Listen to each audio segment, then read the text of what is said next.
Hello friends, आज हम science के इम्पोर्टेंट क्वेश्चंस पढ़ने वाले हैं स्टैंडर्ड 10 के सब्जेक्ट केमिस्ट्री। तो हम डिस्कस करेंगे 2 मार्क्स के क्वेश्चंस जो एग्ज़ाम्स में पूछे जा सकते हैं और हमें कितना आंसर लिखना है और कैसे लिखना है तो हमें पूरे 2 मार्क्स फुल मिल सके। तो चलिए स्टार्ट करते हैं। यहाँ पे पहला क्वेश्चन देखेंगे, what happens when NaCl solution reacts with AgNO3 solution, name the 2 types of reaction to which does it belong.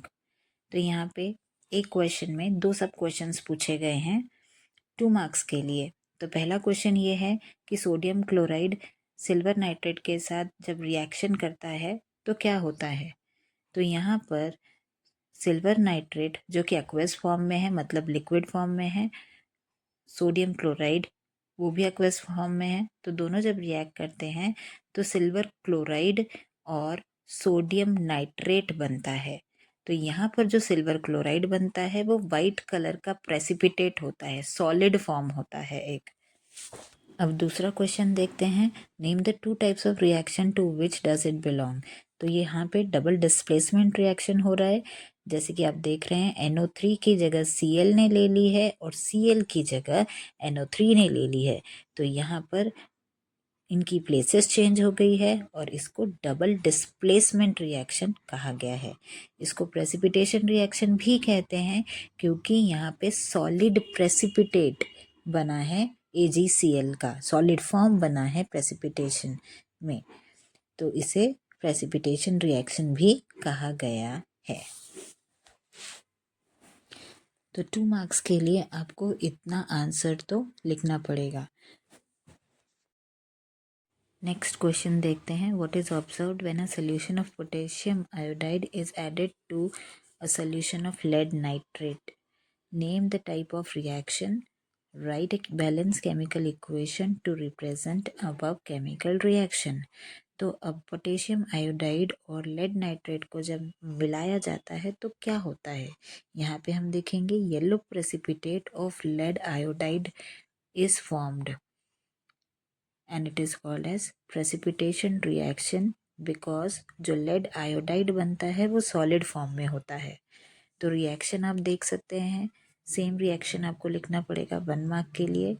और इसको डबल डिस्प्लेसमेंट रिएक्शन भी कहा जाता है क्योंकि आप देखिए दोनों एलिमेंट्स ने आयोडीन और नाइट्रेट दोनों ने अपनी प्लेसेस को चेंज कर लिया है, तो इसको डबल डिस्प्लेसमेंट रिएक्शन भी कहा गया है। तो ये सेम 3 पॉइंट्स आपको पूरे लिखने पड़ेंगे, जैसे कि येलो प्रेसिपिटेट, लेड आयोडाइड का precipitation reaction, double displacement reaction और एक केमिकल इक्वेशन आपको लिखना पड़ेगा 2 मार्क्स के लिए, तो आपको फुल मार्क्स मिलेंगे।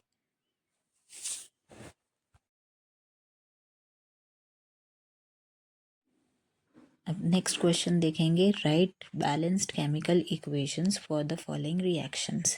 तो पहला क्वेश्चन है, silver bromide on exposure to sunlight decomposes to silver bromine. तो यहाँ पे कैसे लिखेंगे, 2AgBr solid in the presence of sunlight gives 2Ag solid plus Br2 gas.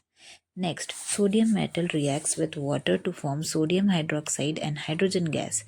2Na solid plus 2H2O liquid gives 2NaOH aqueous plus H2 gas. The same way you have to write in the exam also to get the 2 marks each.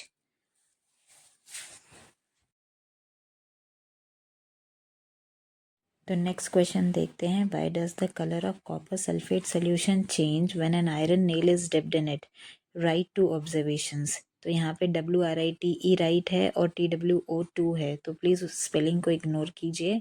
Answer देखते हैं, iron metal is more reactive than copper, iron बहुत reactive होता है copper से, तो displacement reaction यहाँ पे होता है।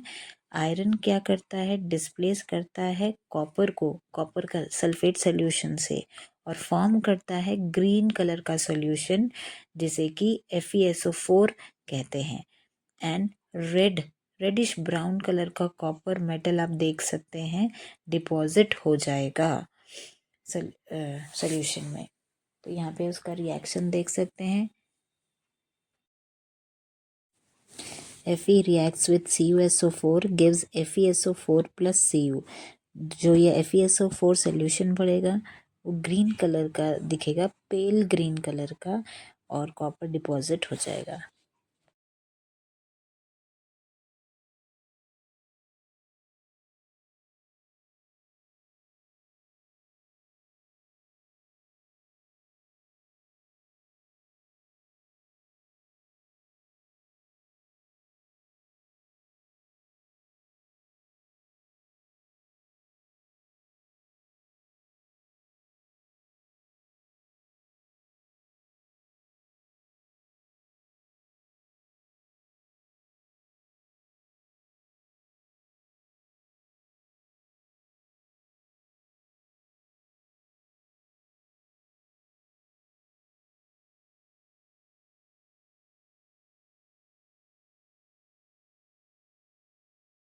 नेक्स्ट क्वेश्चन है why are decomposition reactions called the opposite of combination reactions, write equations for these reactions. तो यहाँ पर डिकम्पोजिशन रिएक्शन में सिंगल कंपाउंड स्प्लिट होता है, ब्रेक हो जाता है एक या दो से ज़्यादा कंपाउंड या एलिमेंट्स में. जैसे कि CuSO4 स्प्लिट हो रहा है CuO प्लस CO2 में. तो एक कंपाउंड स्प्लिट हो रहा है दो एलिमेंट्स या दो से ज़्यादा कंपाउंड या एलिमेंट्स में. लेकिन कॉम्बिनेशन रिएक्शन में इससे उल्टा होता है, टू या मोर कंपाउंड या एलिमेंट मिलकर एक नया कंपाउंड बनाते हैं. जैसे कि example N2 combines with H2 gives NH3. तो इसीलिए डिकम्पोजिशन रिएक्शन को कॉम्बिनेशन रिएक्शन के अपोजिट कहा गया है.